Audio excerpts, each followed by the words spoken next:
Olá pessoal, JB Carvalho aqui e nós estamos tão empolgados com agora o MetaCast, que é o nosso podcast semanal. E hoje eu tenho uma pessoa super especial aqui conosco, Andréia Chaves. Olá, Andréia. Olá, Bispo JB, é um prazer estar aqui nessa nova frente de divulgar conhecimento.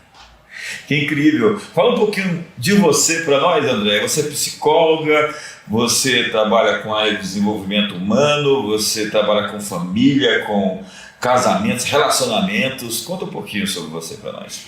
Então, Bispo, eu digo que eu estou psicóloga porque psicologia é passageira, eu posso largar a psicologia amanhã. Mas atualmente eu estou psicóloga há 15 anos e ao longo da minha carreira eu fiz mestrado em psicologia organizacional, social e trabalho e vi que parte das demandas de desenvolvimento humano elas sempre vão tender aos relacionamentos afetivos, familiares.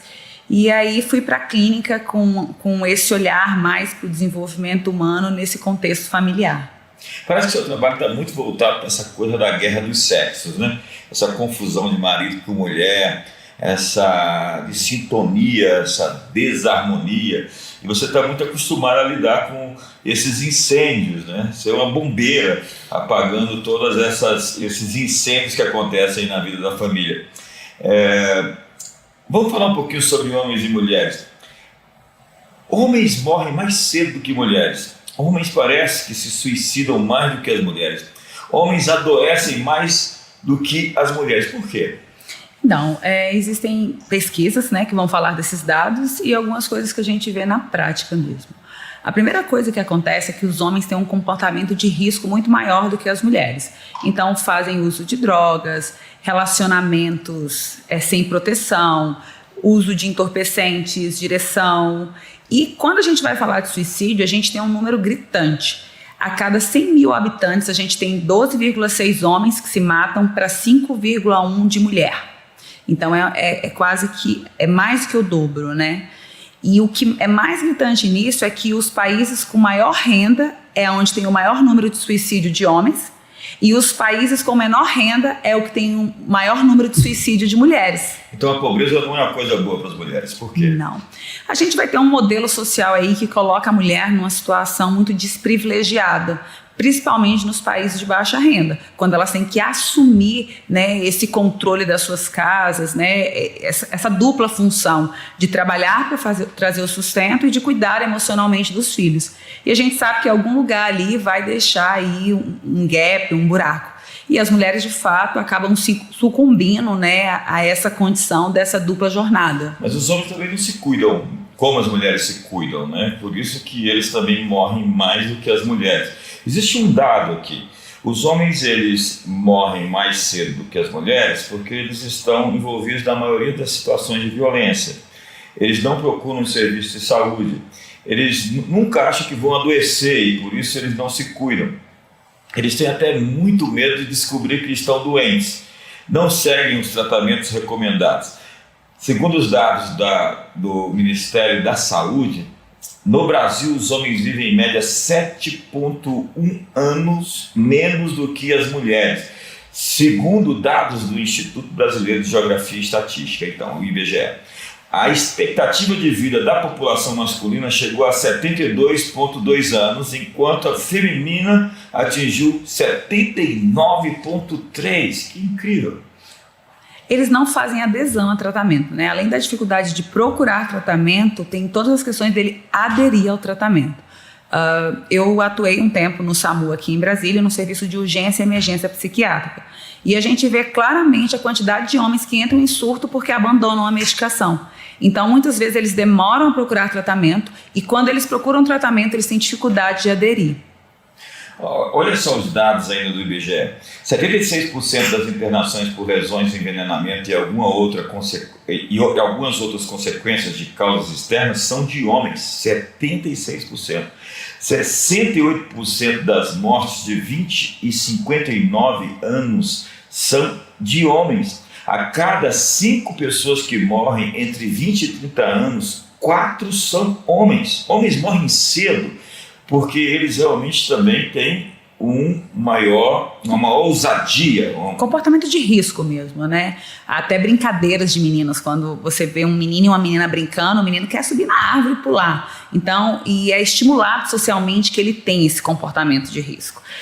Mas aqui também temos doenças do aparelho digestivo, doenças do aparelho circulatório, doenças infecciosas e parasitárias. É, de fato, assustador pensar que o homem está se matando de alguma maneira, se não pelo suicídio, mediante a falta de cuidado e também por esse estilo de vida de quem se arrisca muito. E por que hoje a gente está falando aqui de mortes, de assassinatos de homens? A ênfase está muito mais no feminicídio do que no assassinato de homens. Os assassinatos de homens, eles são frutos da violência urbana. Então você vai pegar, quando eles vão falar de violência urbana, é que eles vão usar os dados do assassinato no modo geral. E uma outra coisa que acontece em morte de homens são o que a gente chama de comportamento de risco, que é o de dirigir alcoolizado, entrar em briga, uso de armas. Então eles vão lá para a violência urbana. Então você tem lá uso de armas, briga no bar, vai para a violência urbana, não vai para um dado separado como acontece com o feminicídio. Existe um dado muito grande hoje sobre as DSTs, as doenças sexualmente transmissíveis, AIDS inclusive.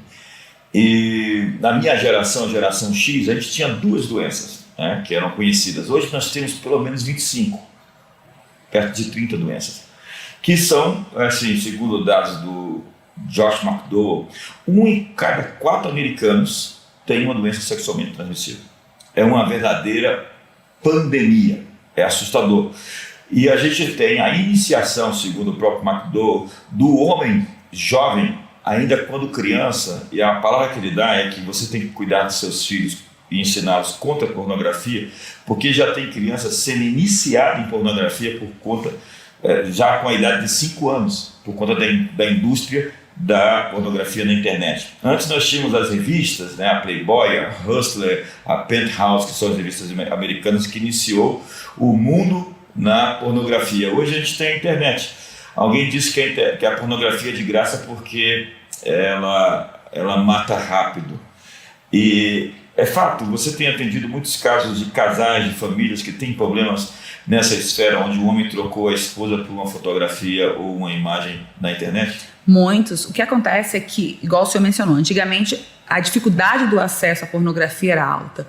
Hoje não. Então hoje um menino de 5 anos que tem acesso a um celular, ele tem um grupo de coleguinhas que passa minimamente figurinhas pornográficas. E tem vários estudos que conseguem comprovar que a pornografia ela traz uma lesão para o cérebro. O nosso hipocampo, que é onde ficam as nossas memórias, ele não vai trabalhar com o que é verdade, com o que é mentira. Então, todos esses depósitos de memórias que vêm através de pornografia, eles trazem uma alteração química para o corpo. Então, você vê hoje meninos e meninas, né, entrando na puberdade muito mais rápido. Então, o nosso cérebro, de fato, ele controla o nosso corpo. E aí, quando você vai falar dessas questões de pornografia, a gente ainda tem uma questão social. Ainda hoje é comum os pais iniciarem os seus filhos com prostitutas. Eu atendi recentemente, inclusive, um senhor que veio de um outro colega com todos os exames ok, mas com uma tristeza sem fundamento. Na 4ª sessão a gente viu que o problema era questões afetivas. E quando ele começou a falar da vida dele, ele tinha um trauma de ter sido iniciado sexualmente junto com o pai e os colegas numa casa de pornografia.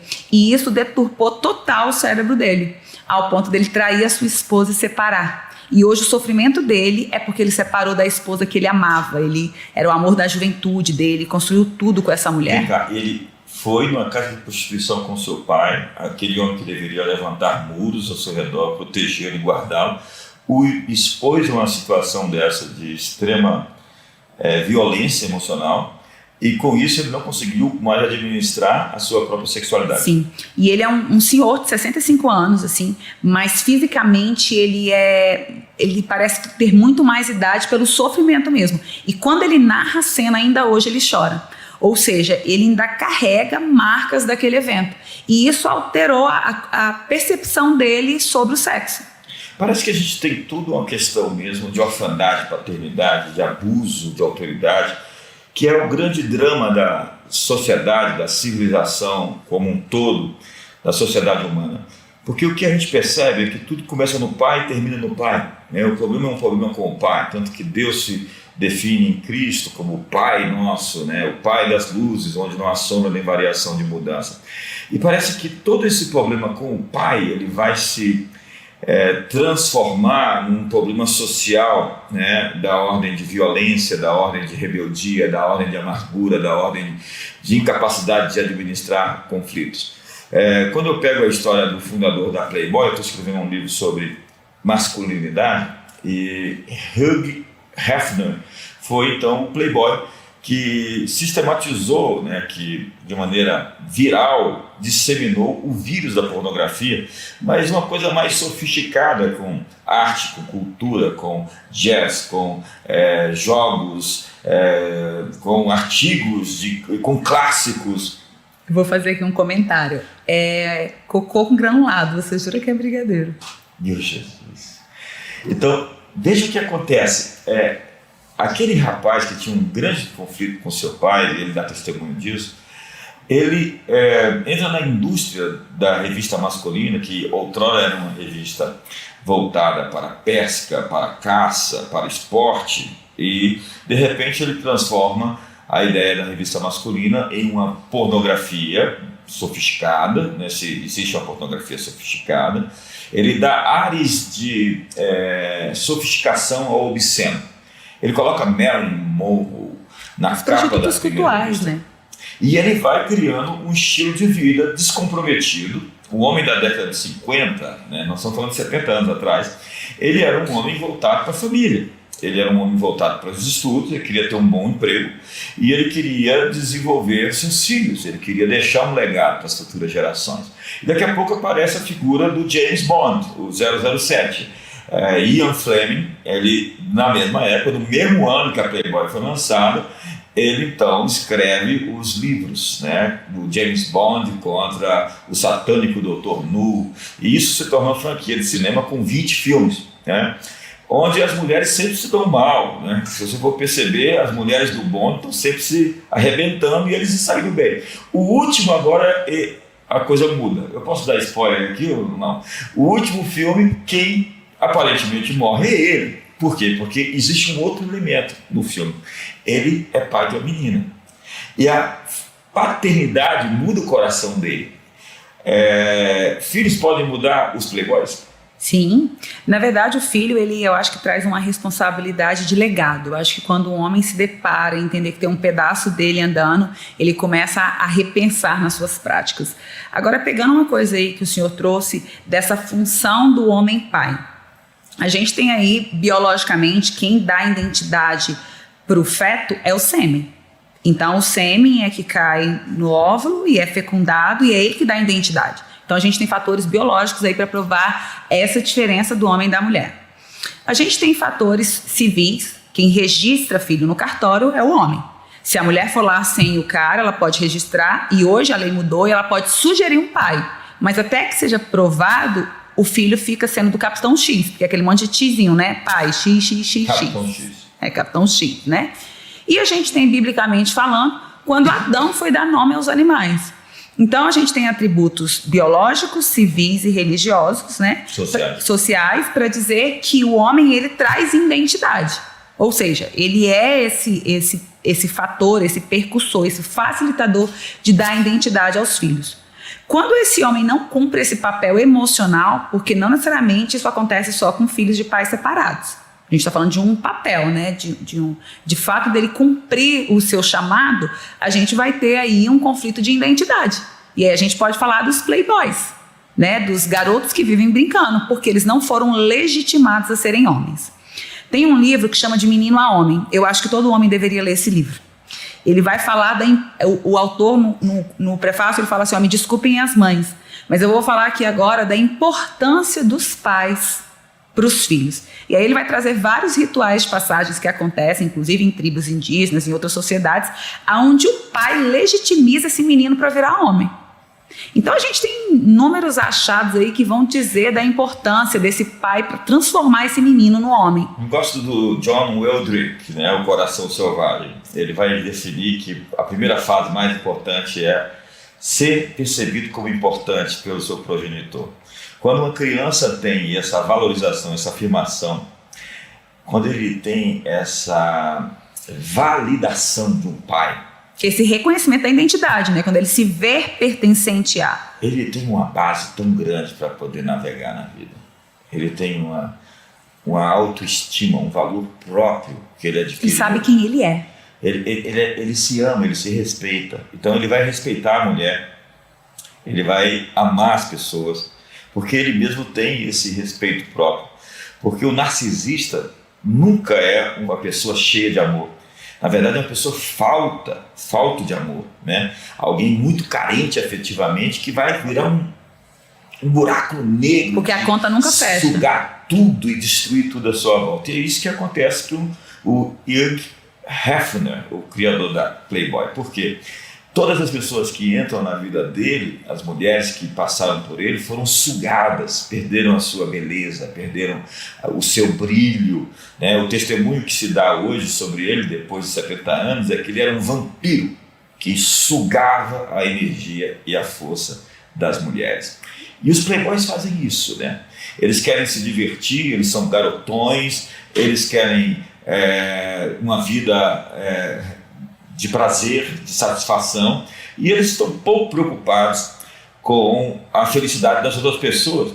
De certa forma, o playboy é um sociopata ou um psicopata. Gente, hoje a nova resolução não utiliza mais essas terminologias, né? A gente fala de transtorno de personalidade antissocial, justamente porque a psicopatia ela precisa ter alguém para se atuar. Né? Então são transtornos de personalidade antissocial. E a característica sozinha do playboy a gente não pode dizer que é, mas que ele tem vários indícios de um transtorno de personalidade social, ele tem. Agora o que acontece, né? O senhor falou aí do homem, né? Do playboy que brinca com as mulheres. E quem são essas mulheres que se permitem brincar com esses playboys? Elas não tiveram afeto, o amor e o respeito. Porque no momento que a mulher se respeita, ela estabelece o nível de como ela vai ser tratada. E o limite. Ela vai estabelecer limite. Voltamos à paternidade.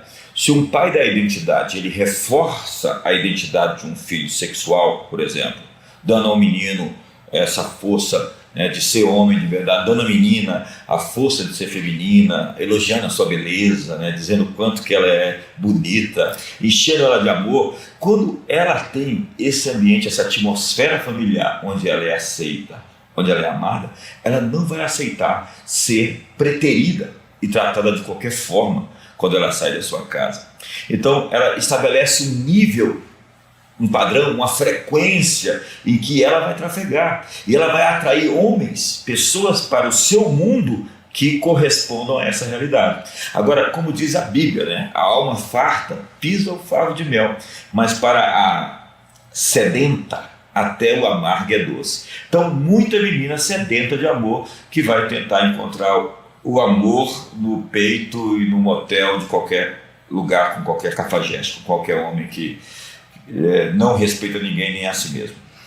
Eu falo que entre eu e você tem que ter um braço de distância. Para a gente se relacionar, eu permito que você se aproxime de mim, mas sem me desproteger. E, inclusive, essa é uma ordenança máxima do cristianismo. Jesus disse assim, você vai ter que amar ao Pai sobre todas as coisas e ao teu próximo como a ti mesmo. Então, estabelecer um fluxo. O fluxo é Jesus, né, Deus, né, eu e depois o outro. E quando você quebra um princípio, o princípio vai te quebrar. O que eu vejo na prática, bispo, tem 15 anos que eu estou psicóloga.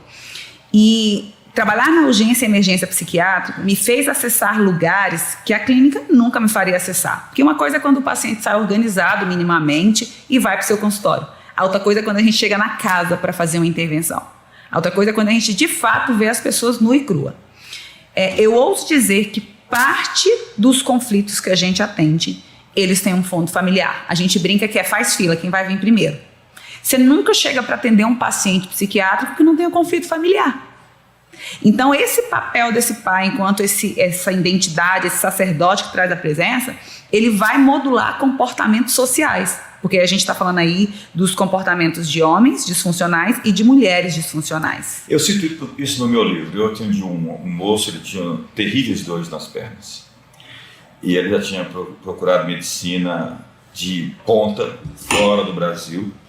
E ele tentava resolver o problema das dores que estavam impedindo, invalidando ele completamente. Ele teria que se aposentar, porque ele não conseguiria mais andar. E em um determinado ponto eu comecei a orar com ele e eu fui ao enterro do pai dele. E o pai é um playboy, alguém que abandonou a família. Ele tinha 11 anos, ele tinha irmãs, e de repente ele tem que ser o homem da casa. Disfuncional, não estava preparado. E ele tem que carregar um peso, e ele deu conta. Ele fez isso. Ele se tornou provedor, amou a mãe, amou as irmãs, e até outro dia ele sustentava a família. Mas a conta chegou. Mas o fato da gente carregar uma situação pesada não significa que ela não pese. E esse é um conflito social, inclusive em cima das mulheres, né? As mulheres fortes, as mulheres que dão conta de tudo. E aí, quem diz que a conta não chega e que não pesa? O fato de você dar conta de carregar um peso não significa que ele não vai te deixar com dores. Vai malhar para ver, né? Você consegue levantar X peso, mas depois você fica com dor muscular. Eu e um amigo levamos esse irmão a um momento de oração e de perdão para o pai. O pai já tinha morrido, nós já tínhamos feito o enterro do pai, mas ele precisava, para a saúde dele, perdoar seu pai. E foi o que ele fez. E nós identificamos que o ponto onde as pernas realmente doíam foi o fato dele ter levado esse peso a vida toda e que ele não estava pronto para carregar. Nós oramos com ele e é incrível porque imediatamente as dores diminuíram consideravelmente. Ele encontrou então medicina, portas se abriram, conhecimento científico para poder solucionar as questões que se relacionavam à dor, à patologia que ele estava carregando. E ele pôde tocar a vida adiante. Mas o ponto nisso aqui é justamente a questão dessa orfandade que fere as pessoas de uma maneira que faz com que um menino tenha que pular as várias etapas da vida para poder assumir algo que ele não estava pronto. E o que a gente percebe é que quando alguém queima uma etapa, ele vai chegar lá na frente tentando reconquistar aquela etapa. Então você vai ver um rapaz que não teve uma aventura, que não subiu nas árvores, porque o homem tem que fazer isso, tem que descer de carrinho de rolimã, tem que cair, se machucar, ralar o joelho e se levantar para saber que a vida é assim. Você se machuca, mas você se levanta. Você cria resiliência. Mas aí, de repente, ele não teve essa oportunidade, por algum motivo, porque teve que estudar, porque teve que trabalhar. Ele chega a idade chega à maturidade, não. E, de repente, ele quer viver uma aventura. A gente fala que são pessoas que incharam, não cresceram. Né? Por fora você vê a estrutura toda, mas não cresceu, não tem rudimentos, né? Não tem estrutura. E aí, quando passa o vento, vai balançar sim. Então, ele pode começar a adquirir brinquedos. Né? Carros, relógios e outros brinquedos, porque ele não teve brinquedos quando era criança, então ele começa a tentar depois de uma certa etapa. A gente tem aí o caso clássico do Michael Jackson, que não pôde ser criança, né? Que o pai fez o menino se tornar um artista de maneira violenta, então ele sempre tentou voltar àquela fase que literalmente ele não conseguiu viver como criança. O que fazer com pessoas que não conseguiram viver as etapas importantes da vida? Eu acredito em 4 eixos de cuidado, Bispo: biológico, psicológico, social e espiritual. Tem demandas que não tem para onde correr, a pessoa vai ter que procurar um médico, né, e das mais diversas especialidades. Já atendi gente com compulsão alimentar que a demanda foi uma demanda de infância, uma demanda ali de família, não era de restrição. O pai falava, você vai comer, você vai ficar gordo, mãe nenhuma vai te querer gorda desse jeito. Figura do pai, né, como o castrador. E a menina tinha vários problemas de compulsão alimentar e de oscilação de peso, isso trazia outros complicadores para a saúde. Então, por mais que a gente tratasse os aspectos emocionais, ela precisou ir em endocrinologista, nutricionista. Então, eu acredito em 4 eixos de cuidado: biológico, psicológico, social e espiritual. Biologicamente, as pessoas vão ter que entender o seu corpo, como o caso dessa pessoa que o senhor atendeu, que ela teve o start ali na oração, mas que ela teve que dar continuidade ao seu tratamento com os médicos específicos. Emocionalmente, as pessoas vão ter que, de fato, buscar estratégias para cuidar das suas emoções. E a gente não consegue voltar ao estado anterior, mas a gente consegue costurar o machucado e olhar para a cicatriz e seguir. Na psicologia cognitivo-comportamental, que é a área que eu trabalho, a gente trabalha muito com aqui e agora, daqui para frente. E aí eu gosto de usar a metáfora de um carro, né? O retrovisor, ele é importante para você escolher a faixa, mas ele é desse tamanhozinho. O para-brisa é desse tamanho para você chegar no seu destino e olhando para frente. Então as pessoas vão ter que entender as suas emoções e parar de passar fatura para quem não pode pagar. Porque os nossos pais erraram, né? Eu sou mãe, eu errei como mãe. E aí o que acontece também é que muitas pessoas, elas são adultas passando fatura para pais que já morreram ou que nem existem.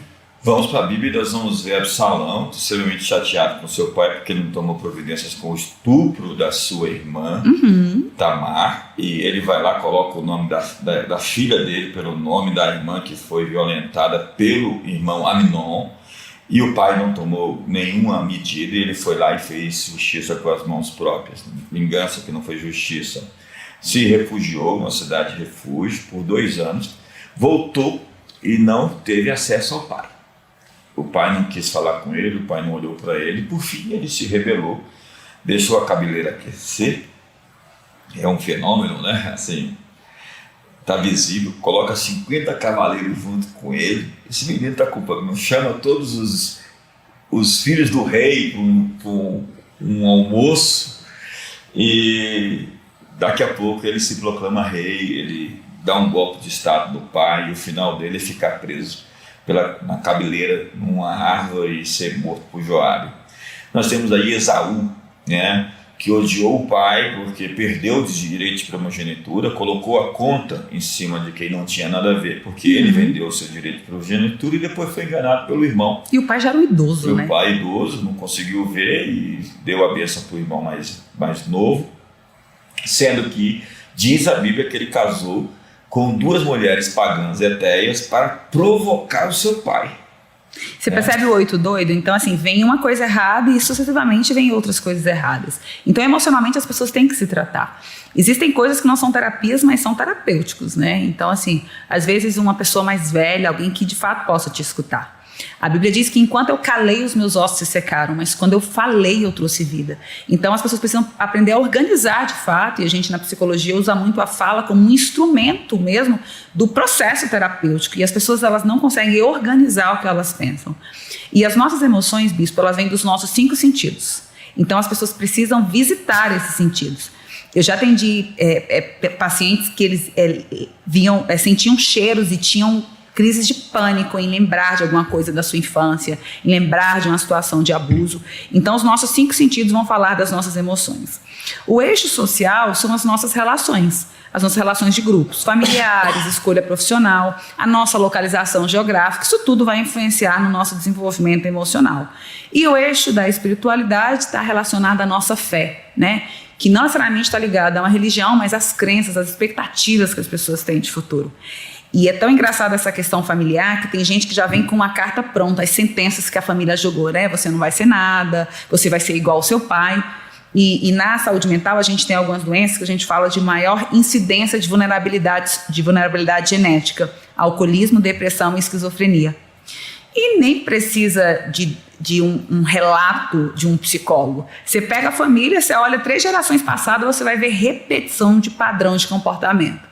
Então as pessoas precisam de fato fazer decisões do aqui e agora. Há uma transferência genética que não é resistida pela volição, pelo ato da vontade. Sim. De não permitir que o pássaro encontre pouso, como a maldição sem causa não se cumpriria se o indivíduo não repetisse o padrão comportamental da família. Sim. O Murdoch disse uma coisa incrível uma vez: Deus te deu uma família para enfrentar todos os desafios da vida, né? Porque ali estão condensados, né, todas as crises que você vai ter durante a vida inteira e que você vai administrar de maneira local. Se você for eficiente dentro de casa, você é eficiente em qualquer lugar. É por isso que quando eu terminei meu mestrado em psicologia organizacional, eu comecei a trabalhar muito com treinamento, desenvolvimento de pessoas. Eu viajei o Brasil inteiro dando palestras, cursos em empresas, mas era muito engraçado. Eu acabava uma palestra e vinha alguém me contar uma história da onde?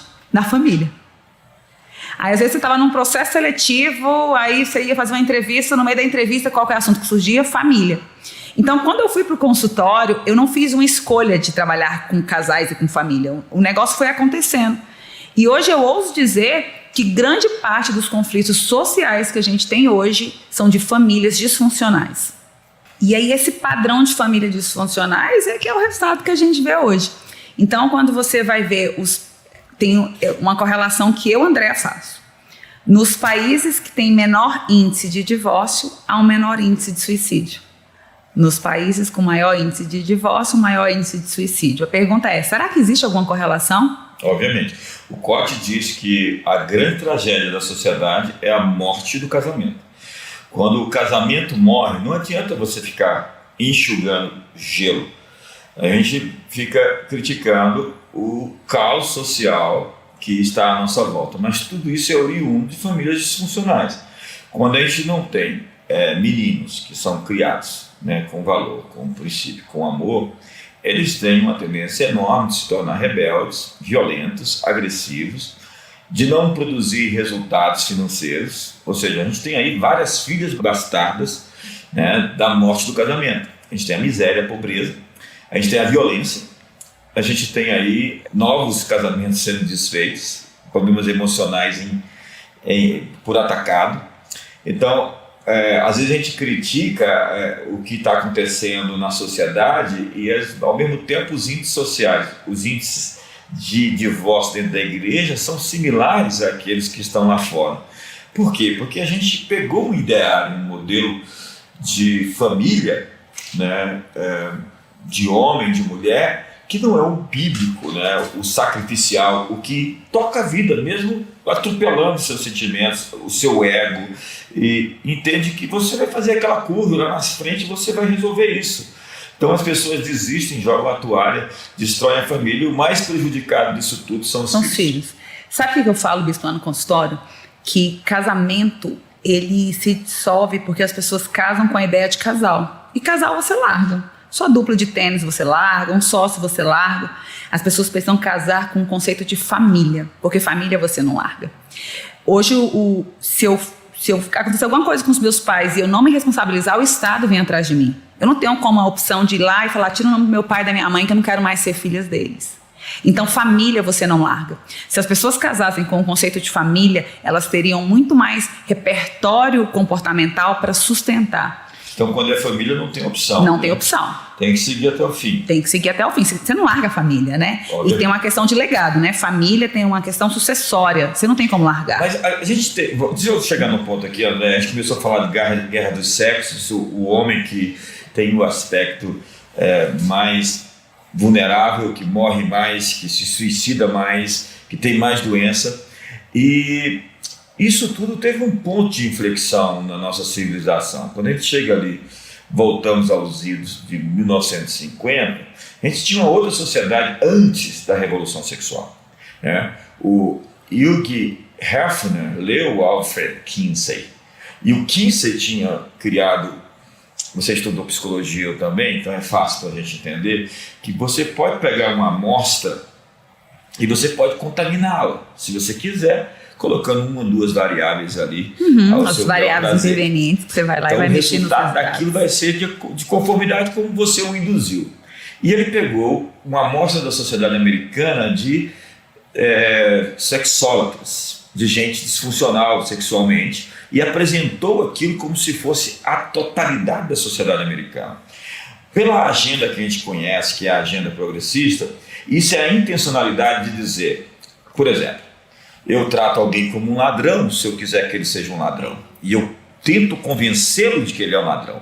No momento que ele aceita a condição de ladrão, ele vai fazer o quê? Roubar.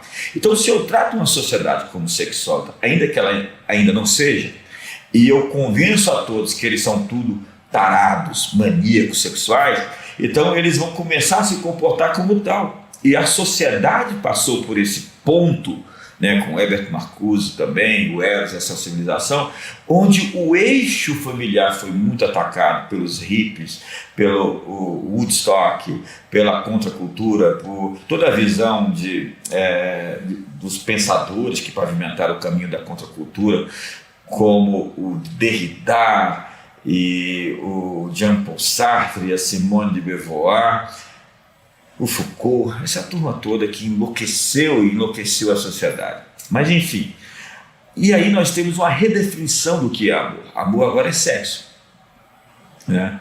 Mas você pode, de fato, amar alguém e não ter sexo com essa pessoa.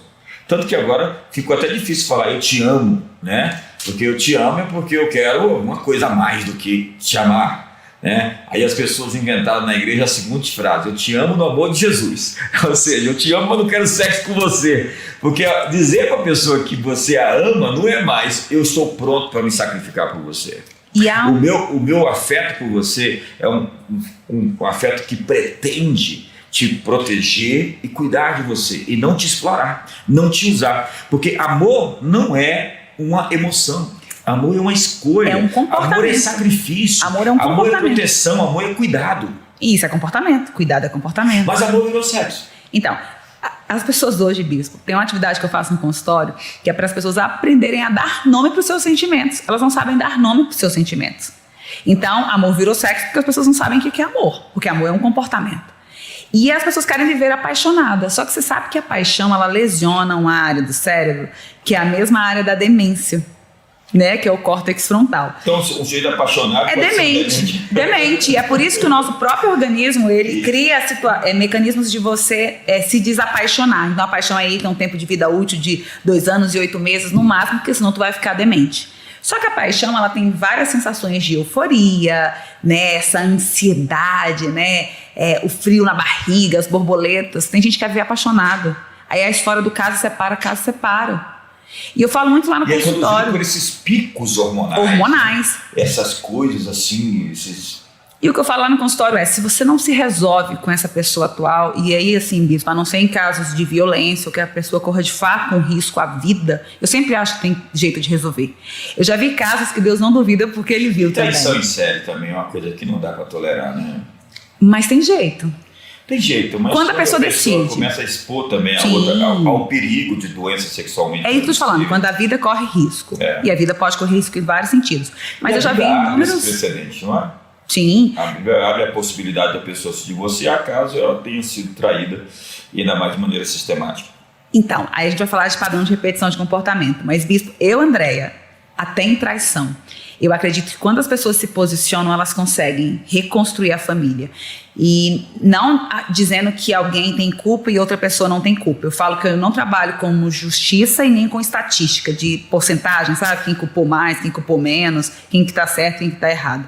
Mas quando você vai ver um casamento, mesmo os que tem traição, bispo, o outro também tem uma função ali disfuncional. As coisas não estavam harmônicas.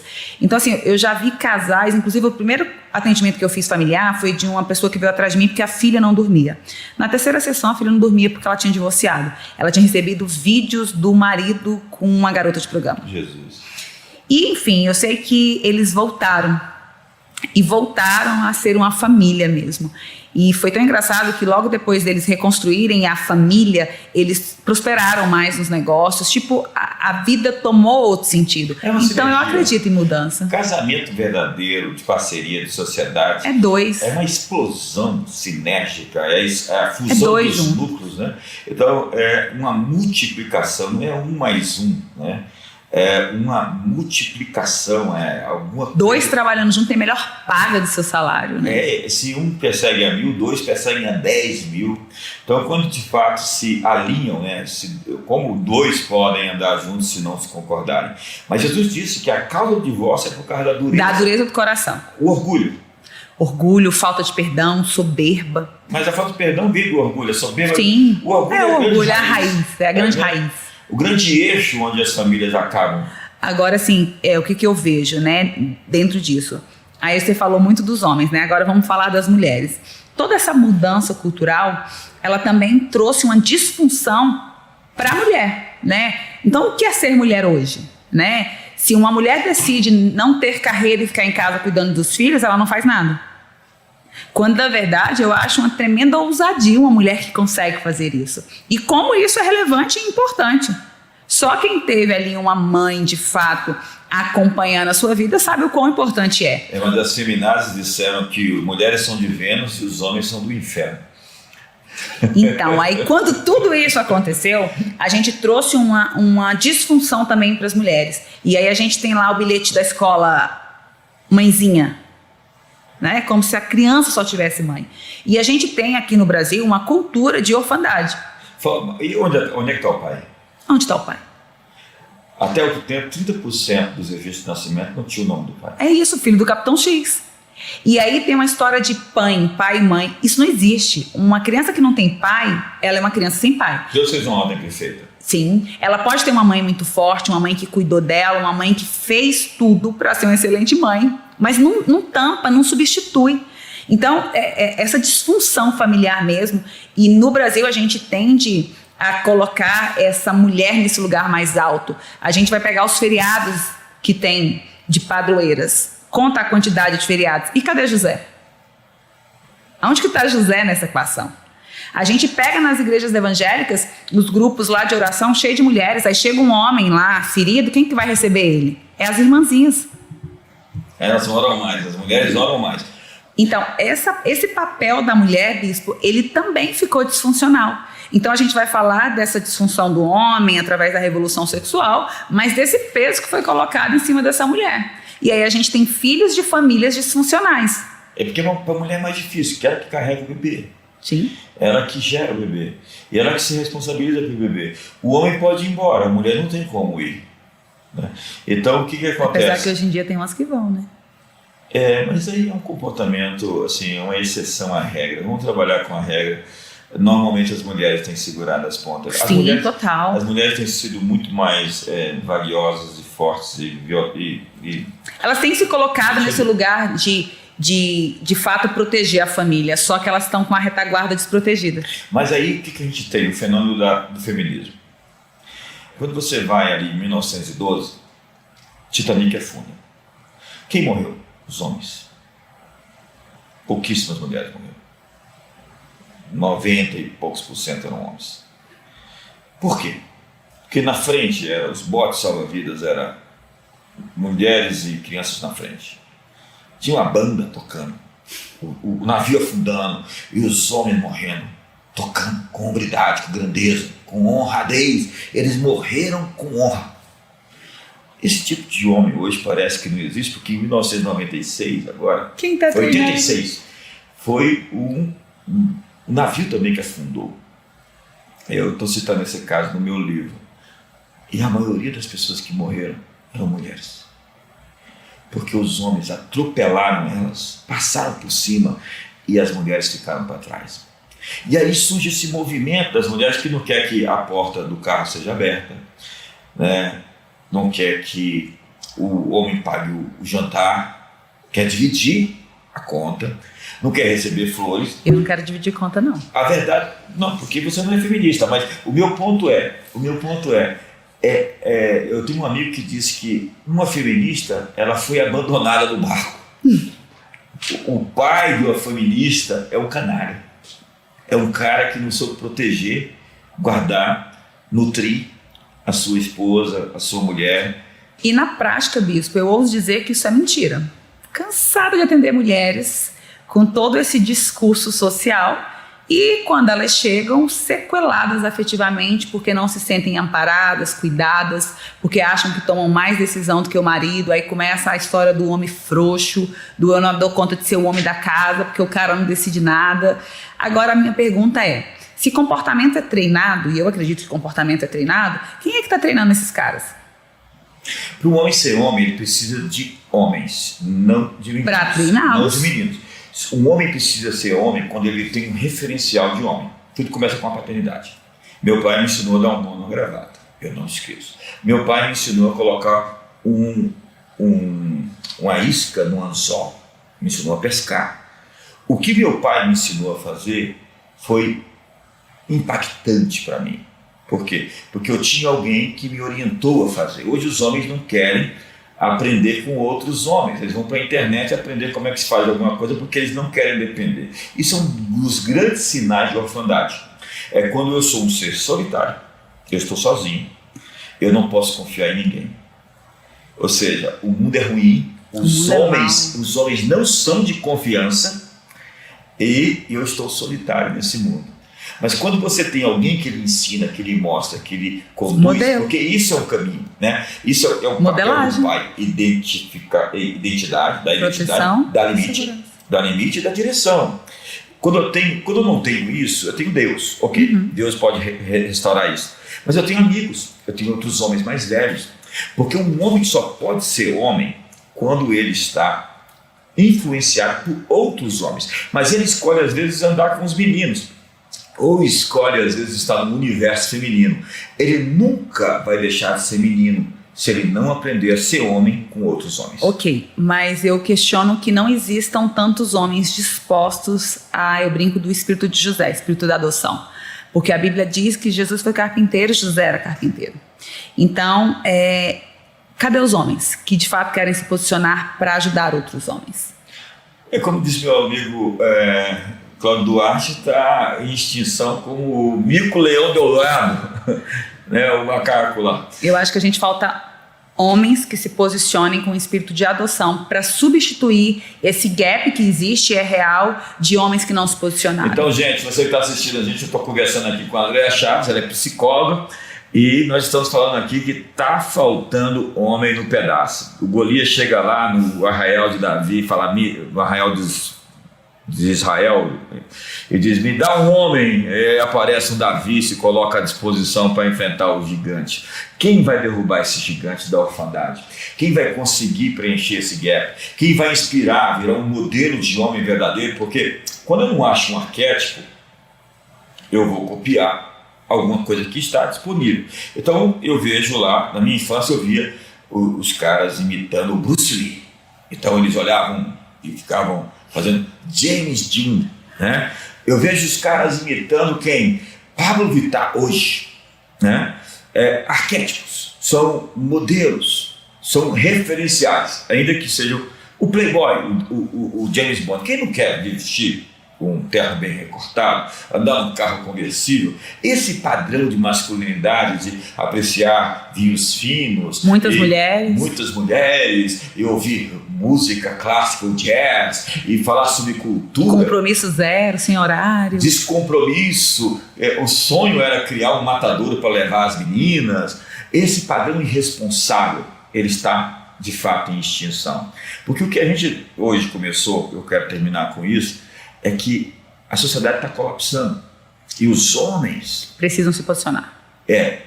Sob conta de serem, de fato, afetados de uma maneira muito mais profunda, e a sociedade virar uma coisa que... É porque a conta não fecha, né, Bispo? Se a gente pega só na taxa de suicídio, se a gente tem 12,6 para 100 mil habitantes de mortes, para 5,1 de mulheres para 100 mil habitantes, a conta não fecha.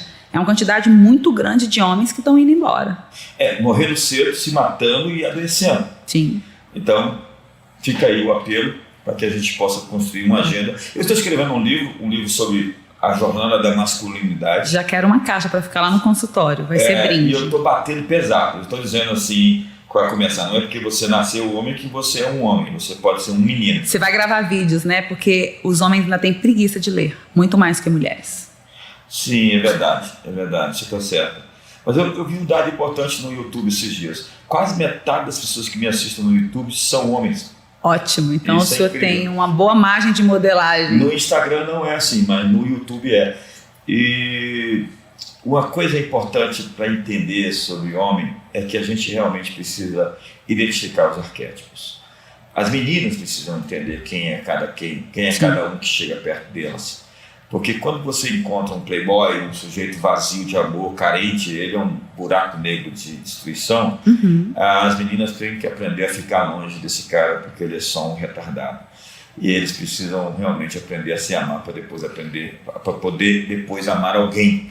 Então a gente tem que dar aos homens a consciência do valor que eles têm. Eles são importantes, eles são valiosos, eles são valorosos. E só gente com esse espírito de adoção, de paternidade, que é capaz de realmente se doar, de dar o seu tempo, de criar ecossistemas e plataformas para poder ensinar essa rapaziada a virar gente, virar homem, virar pai responsável, virar esposo, marido de uma só mulher. E essa é a grande inspiração, o grande legado que a gente quer deixar. Né? E chamar a responsabilidade para si, né? O homem tem que dizer: é comigo, eu estou aqui, entendeu? Porque Deus te fez com essa estrutura. Nós não estamos falando do menino lá de 11 anos que foi abandonado pelo pai, nós estamos falando de alguém que tem essa casca grossa. E é daqui para frente. Você foi abandonado pelo seu pai, mas você não precisa repetir esse padrão. Eu tive um pai forte, mas eu tive um encontro com Deus, sabe? Essa coisa do pai biológico, com o encontro com a paternidade de Deus. Você pode ter um encontro com Deus, pode ter um encontro transformador com Jesus Cristo, você pode realmente ser transformado. André, você quer deixar uma mensagem para o pessoal final? Alguma coisa assim muito importante que você queria dizer para os homens e as mulheres do Brasil que estão nos assistindo? Empreguem tudo que vocês possuem em busca de conhecimento, e isso de fato vai ser a árvore da vida.